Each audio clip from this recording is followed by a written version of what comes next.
You're listening to The Adventuring Party, discussing tabletop and related gaming, and the Irish gaming scene, so you don't have to.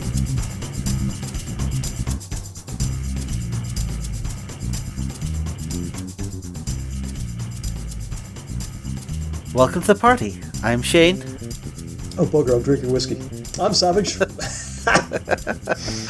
And we're off to an amazing start. Yeah, this is professional podcasting, folks. The likes of which you only get on the internet. Yes, exactly. Why would you go anywhere else for it? So, this week we're here mostly to talk about generic fantasy and its weaknesses and strengths. But before that, myself and the Savage One have been talking, and one of the things our hack populist nonsense has been lacking are calls to action, as I believe the terminology is. The idea that we should really be demanding, like the tyrants we are, that you do all the work for us. Okay, great way to swing it back on the victims, Shane. Thanks a lot. We're working our little podcasting are you guts the out. victims or the listeners? I think that's definitely a point of view. What Shane is poking at in a roundabout and utterly polite way is that we are, as the Adventuring Party, we're looking back on a long history of podcasting. The Adventuring Party, as a going concern, has been going for over 10 years now. It's nearly 11. Nearly 11 years, mostly uninterrupted. It is quite likely that we're one of the longest running gaming podcasts anywhere. This solar system or any other you care to name. But... and if we're wrong, please correct us. Oh, I mean, if there's a contender, sure, we'd like to fight them and all 20 of their fans. What we are concerned about, though, is that we've got longevity. We've got depth. We've had tons and tons of hosts, haven't we? We're all of them. Coming out the ears. We're the latest in a long line. We're not the longest in a late line. I don't know. Some of them were very old. But we're the guys who are holding down the fort right now.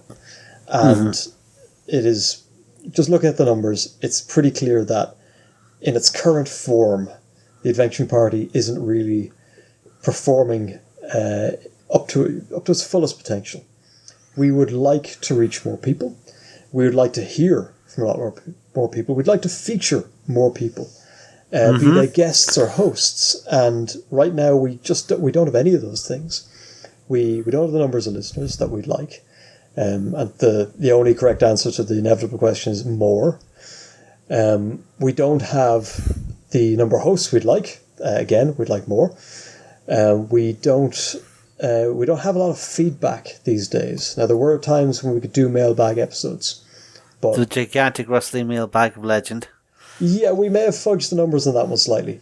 And then Are you saying that was all lies? I'm saying that we were stretching out what we had. But the mailbag now lies fallow because, dear listener, we're clearly... If you're listening to this and you're not just putting it on for your budgie or your cat, we're reaching out to you, but we're unfortunately not encouraging you to... How's the polite way of putting this? You're not reaching back, and we're kind of concerned as to why that is. We don't want to bore you. We do want to entertain you. We occasionally want to infuriate you, which is why I'm here. Yeah. And most of all, we kind of just want to engage with you and find out what it is you like about the Adventuring Party. We put out a weekly podcast, which is, I don't think it's any mean feat. We've had to change the way we're doing it. It's probably fairly clear to anyone with 2 ears that myself and Shane are now recording over remote recording. So Shane's in his Dungeon of Terror and I am in my Tower of Woe. And we're using Hangouts and various other technology to put this all together. But we've recorded, we've gone on location and recorded, we've gone to cons and recorded, we have more often than not we've set up in someone's kitchen or dining room and recorded. That has limited us to recording in the greater Dublin area for the most part. And what we'd really like to do is cast that net up a lot wider. So if you're listening from this... I know an awful lot of isolated Limerickonians and Galwegians that I'd love to have on the show. I'd go wider than that. I want to hear from the guy in Mongolia.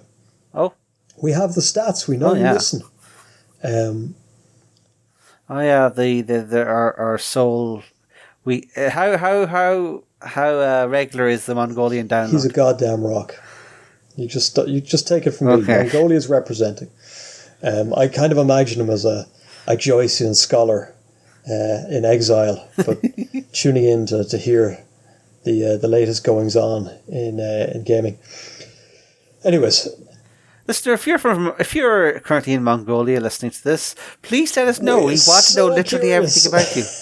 Maybe you're just bouncing it off a server there. We don't know. But this is really the crux of the whole thing. We can see roughly where people are. We know we have a lot of listeners in the States. We know we've plenty here in Ireland, a few in the UK and Europe and further beyond. But we don't necessarily have much of a clue as to what is making the show tick for you, and when you just kind of turn the dial to listen to something else. So we also we're not sure what kinds of guests we should be getting on, and we'd really like to know what you want to hear more of. I mean, it's a strength and a weakness in that the Adventuring Party has a very wide remit. That's fair to say, isn't it, Shane? It's certainly theoretically wide. It's somewhat limited by the knowledge bases of the hosts, but we believe that we can overcome that if we get more feedback and more guests. Yeah, I'll go and learn a new game. I don't care. I mean, and with more hosts, we get more knowledge, obviously. So it's either of these things. So either we find new hosts or new guests, or the listeners tell us something that we didn't know already. And those are three ways that we could expand on how the show sort of works, or what it covers, or help it. Another way, okay, we've talked about all that. Maybe you don't want to come on the show. Maybe you don't know anyone who wants to come on the show. That's fine. Do you know anyone who would like to listen to the show? I'm mad interested in numbers. I love seeing numbers go higher, and I'd love to see these Adventuring Party download numbers just go a little bit higher. Just peak every week a little bit further up the mountain, the listener mountain.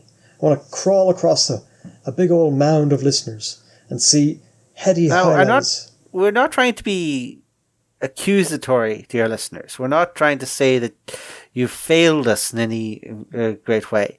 But we are thinking that perhaps there's been assumptions have been made that because you're listening, that everyone you know is listening, and the metrics aren't quite checking out that way. I mean, popular, insightful, funny shows, you just kind of assume everyone's listening to them already. Why bother mentioning it? But maybe turn to a co-worker, or a stranger on the bus, or your next victim, and just say, hey, have you heard about the Adventuring Party? Let me drop you a link. Let me send you a WhatsApp message, or here, I'll leave a note with your corpse. And help to spread the word. Maybe local law enforcement will think it's some kind of clue, and we can pick up new and interesting interviews and interviewees and interviewers from across the globe. Let your trail of bodies lead us to new listeners. Let's get a t-shirt of that. Let your trail of bodies lead us to new listeners. I like that. So that's another way that anyone out there who's listening right now could help. Just recommend us. If you're not an axe murderer, perhaps you would like to... I'm fine with stranglers.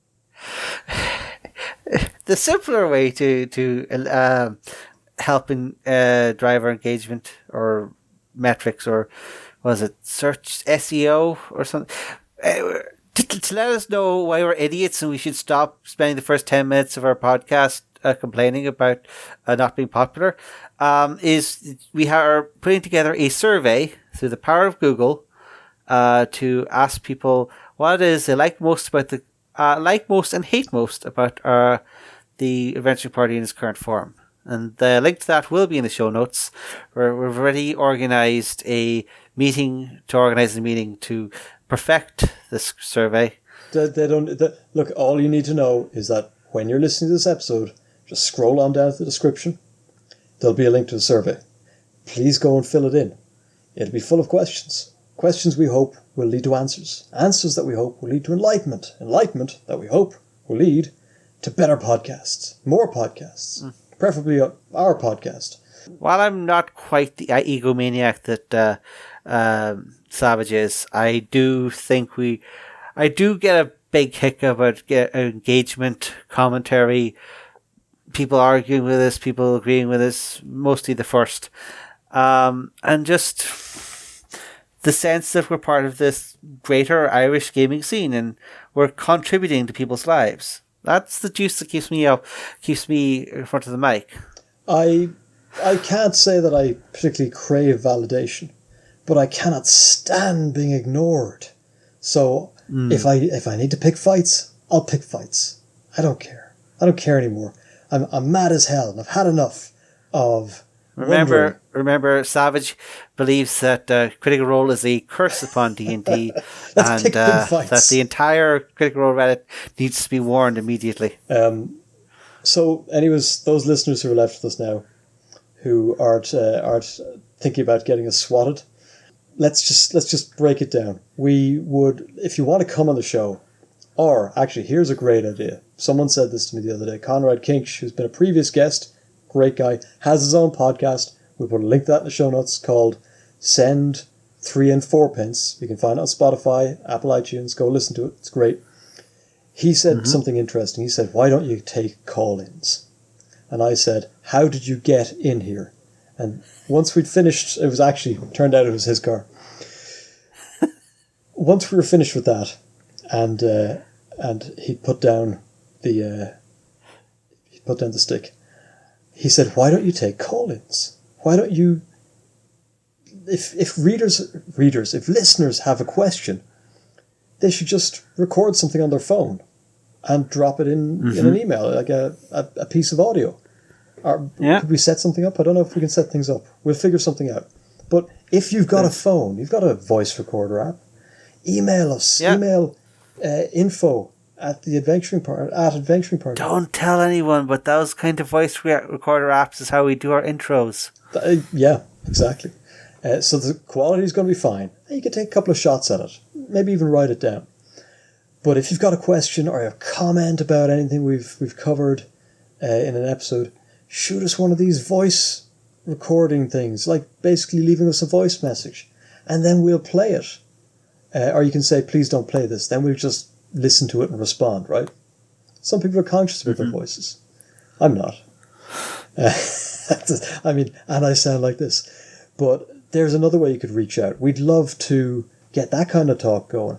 Hell, if we're doing one of these hangouts, maybe we'll post when we're recording and see if people want to join in. What do you think of that, Shane? That's an option. Crazy. We've got video now. It works for Matt Colville. They could see our terrible faces and our horrible decor and wild gesturing and waving around of glasses of whiskey. That's what I'm doing now. But these are all ways that you can... And the Fountain of Skulls. Fountain of Skulls. I'll show you my skull fountain if you would get on a hangout with me. Put that in the t-shirt, Shane. Okay, so... It's a very crowded t-shirt at this point. We'll put the tour dates in the back. I know it costs more, but it'll be worth it. So, we want to hear from you. Shane's putting together a questionnaire. I'm going to say I like it, and then we'll just post it. There'll be a link below. But we're desperately interested to hear from our current listeners. We'd love to have a conversation with you. We'd love to throw some shade back and forth. We'd love to defend a point of view. We'd love to hear that sometimes we get it right. Who knows? It could happen. We'd love to take suggestions for the next episode. Now, we're whippet quick on this stuff. So if you've got a suggestion for an episode, we're probably going to turn around that day, the very next day, the next morning, as soon as I can break into Shane's house and record something on that. And we'll put it in the next episode. You get to hear it. If you'd like to come on the show, brilliant. We've told you a whole bunch of ways you can do that. If you'd like to host, get in touch. Drop us a line, the email below. Drop us a voice recording. Fill out the questionnaire. Is there anything else? Buy the t-shirt. This t-shirt we're filling up. Shane, anything else? Only to say that we're not just going to be asking you to do all these things. We'll also be working on our end to improve the experience for everyone else. One thing that we've been putting off for way too long is updating our ancient YouTube channel. We've got a YouTube channel? So we do have a YouTube channel. It's you too can watch 30 minutes of Liam and Humbug arsing around Cork and making fools of themselves, which is something you only see every year at WarpCon. But yes, we'll be updating the YouTube channel with old recordings of our old episodes and uploading them so that you can, if you're one of the many people who find that they are not permitted to, or where it is more convenient to listen to something on YouTube than it is to either listen to it on Spotify or use YouTube for watching videos, which is a shockingly large amount of people. Okay, so YouTube, a new vector by which you can reach us, share us, find us. Another place we can look at numbers. Okay, so we've done, we're at 20 minutes here. This is crazy. I told Shane before we started, let's do 5 minutes on this. Well, my first mistake was listening to you. Yeah. Okay, I have so the title for this. It's going to be the Angry Shilling episode. So I'm going to put that. Yeah, let's see if people listen to that. But are we gonna move on now? Have we done enough? Okay. Well, see, my idea for the name of this episode was generic podcasting, because apart from the very navel-gazing topic of how to podcast and how to get your listeners to do all the work for you, our other topic was generic fantasy. Oh yeah. And okay, so we're going to roll into, that's the end of that stuff, folks. We're now moving on to some gaming related content. That's stuff we're famous for. Generic fantasy. What the generic settings in general, or generic fantasy? Well, as usual, fantasy is probably going to be the main touch point. It doesn't have to be. We could talk about romance. Generic spaces. Oh God, you hope you don't want me to start ranting about generic urban fantasy, because I have the angry feelings about. We've got an episode right there. Okay, generic fantasy in the RPG space. Okay. Yes or no? Yes, but not everything. I'm going to be mostly defending generic fantasy and its usefulness to the average gamer. Well, you did win the coin toss, so I guess I have to attack it from a great height with fury. But let me let you set up the straw man first. Okay. Well, generic fantasy, or as slightly older internet nerds like to call it, Fantasyland, is your sort of bog standard European fantasy. Oh wow! Even across the internet, I can see Savage lining up his terrible arguments. You're being warned.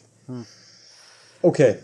So this sounds is your boring. Fairly normal fantasy with kings and castles and knights and the odd dragon, goblins and orcs, or things that are legally distinct from goblins and orcs but do the same thing. The general, what a person thinks of when they think of a D&D or D&T type setting, the Ur setting in a certain sense. One of the first things that will come up as soon as you accuse any setting of being generic fantasy is that its fans will just charge in waves out of the corner of the internet to say, "Nay, sir," or "Madam, nay, you're there are so many unique features. Why, look upon our harpers and despair. observe the weird alien spaceship that's crashed between these mountains. Take stock of the even larger than usual number of dragons and the pointy sticks with which to kill them. I feel like a lot of usefulness of the touchstone fantasy setting, the generic universal setting, is lost in these internet arguments over not being generic. There's a certain... When I see you are defending generic fantasy settings, right? For the next 5 minutes, yes. Go. Okay. Tell me what's great about them. Well, as I've been saying, it's their ability to be a touchstone. By using them, it reduces the amount of explanation and setup that a person needs for their intro to the game. Like, you don't need to spend, 3 hours explaining the exact type of wizard they are and how they have their angreals and sa-angreals and they have to know the names of the wind and other such oddities. When you just say they have spells, they have 5 this type of spell and 3 this type of spell every day, and they cast them, and it's great. And we don't need to go into how dragons are psionic sorcerer kings who have defiled their souls with the 3 magics and such forth. By taking all this out, and living within the generic, you have more of a ground to bring in new people and make sure and get playing. That's the big advantage of, is that if you work in the thing of where everyone's pretty sure they know where they are, then you can start your game. And that's an underappreciated skill that because people are so used to settings and campaigns taking so much work to set up, the ability to just assume, well, you're a peasant with a stick and the big green thing that breathes fire is bad, it allows you to get to the point where, you're engaging with the game, you're making choices, you're slathering yourself in beeswax for some reason. Not sure there's anything generic about that start. Well, that's the other thing, is that part of having the touchstone setting is that it actually accentuates weirdness in its own way. It's that if you do have something weird in your generic setting, it stands out all the brighter. An awful lot of... Oh god, this is where I start pretending I hate OSR again. Where... Okay, anything else? I'm in the middle of a point. Savage, please. Oh, sorry. Well, you've been over your 5 minutes by a good ways now. Finish out this we already established that 5 minutes is 20 minutes in this continuity. But yeah, a lot of the weaknesses of the new weird element of the OSR, the new old school, is that it's piling on weirdness after weirdness, and each one of your 6-mile hex has got a different subculture of weird 7-headed people who worship butterfly gods, and it all just kind of turns into a melange of crazy where it's impossible to get a footing.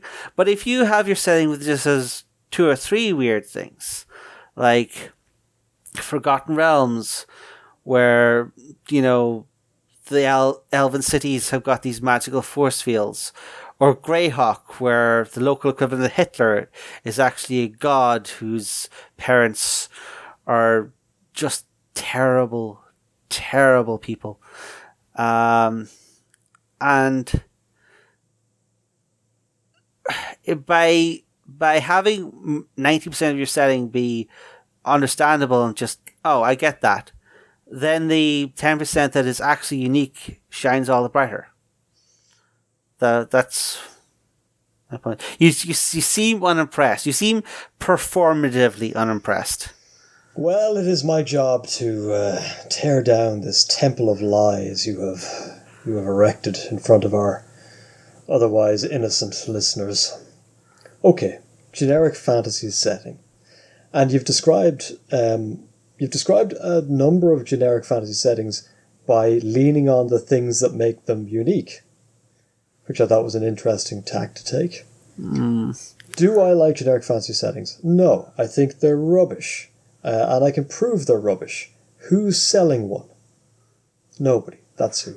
Even I would have said before I listened to you and your dissembly that Greyhawk was, as far as I knew, the default generic D&D fantasy setting. But as you've pointed out, it has a unique and different feature, Demi-Hitler. So that's putting it outside of the bounds. Any of the other base D&D settings have, to some extent, more or less, a unique feature or features that take them well beyond the confines of generic fantasy. Generic fantasy settings are some sort of Ren Fair simulators, in the sense that everybody's pretending they belong there. Nothing makes a lick of sense anyways, and none of it stands up for more than 5 minutes if you peel off the cover. Generic fantasy settings don't make any sense. If we're assuming that they're fantasy magic, like, why is anyone still working in a field? Why has magic not transformed nation states and economies beyond all recognition? Generic fantasy settings are the suspension of disbelief by its toenails while you beat it with a rubber hose. They're very hard to find good examples of that aren't almost parodies. The closest we tend to get are Simpsons and Rick and Morty bits. Oh, here's a generic fantasy setting. Look, it's the Greeble Corpse in the Kingdom of blah blah. Because everybody expects the generic fantasy setting to have a bunch of made-up names that make no sense. The rivers are in the wrong places, the mountains are in the wrong places, the ethnic violence is nowhere to be seen. The feudal classes just seem to be perfectly happy to live all the day in the fields doing nothing in particular, because magic has solved most of those problems. The economy isn't devastated by bands of roving adventurers for some reason. Magic items are both rare and available in a shop on the corner. Which is it? The problem with generic fantasy settings is that no one has thought about them for more than 5 minutes. Because as soon as they do think about them for more than 5 minutes, they go, actually, this would be better if the entire economy was based on giants. And then they craft something that actually is kind of interesting and does sort of make sense, because they follow through on what makes this world different from our world, or from the medieval period in Western Europe's history. Because that's really what we think about when we think of medieval fantasy settings or generic fantasy settings. We don't think of generic subcontinental India. We don't think of medieval China. We don't think of warlord-run Africa. No, we think of a bunch of white beardy guys sort of bogging around in fields, giving it up to the feudal lords, knights on horses, peasants on carts, friars on the back of donkeys, mix in some goblins, some greebles, some grendels, some beowulfs, what have you. But it's all sort of, yeah, of course, it all just works.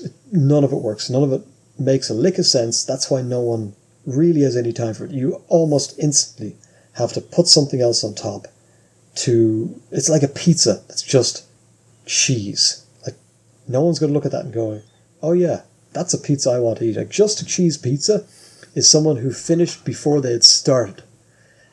The pizza requires a topping that marks it out as not just pizza, but a type of pizza. And margarita is just another word for, hold on, I'm not ready yet. That's it. Actually, that's all I've got to say. That's about 5 minutes.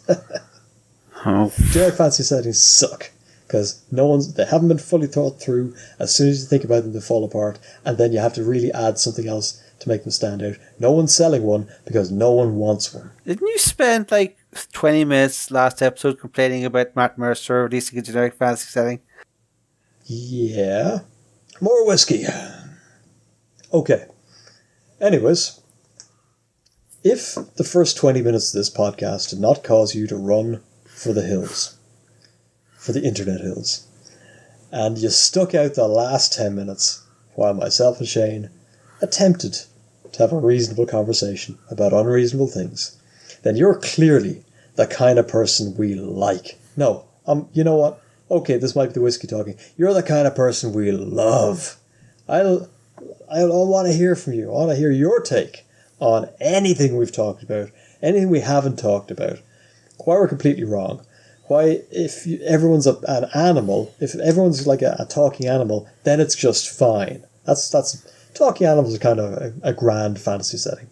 Like, just look at Looney Tunes. Okay, there's some stuff in the show notes. Go and have a look at it. Go and fill in the questionnaire. It's there. I guarantee you it's there. We're not making it up this time. Go fill in the questionnaire. Shoot it back to us. It gives us something to chew over. Because without wanting to put too fine a point on it, there is absolutely no reason to sit down at GM for an empty table. There is no reason to shout into the void if you can't hear your echoes. And there really isn't much reason for making a podcast if there's no one on the other end of it who's listening to it. So if you're listening, shine a little light. Let us see you out there. It'll mean everything to us. It'll give us the encouragement to carry on, because that light is a target for us. That's somewhere we want to go to. We want to go to whatever it is that makes that light shine. That's why we're doing this. That's why we're making the adventure party. We're travelling towards the light. Put the darkness behind us. And hopefully we'll see you all here next week. This is sounding even darker than I could possibly have imagined. I think there's hope in this. What are you talking about? Also, stepping all over my monologue. Anyway, I think it falls to me to say that after all of that, this party's over.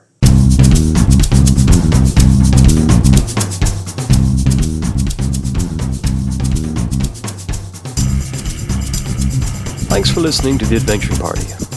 You can find show notes and links to things we've mentioned at theadventuringparty.net and on our Facebook page. You can leave comments there or on Twitter through @adventuringpty. The hosts can be contacted by email at party@theadventuringparty.net. The Adventuring Party is released under a Creative Commons Attribution Non-Commercial Share-alike version 3 license.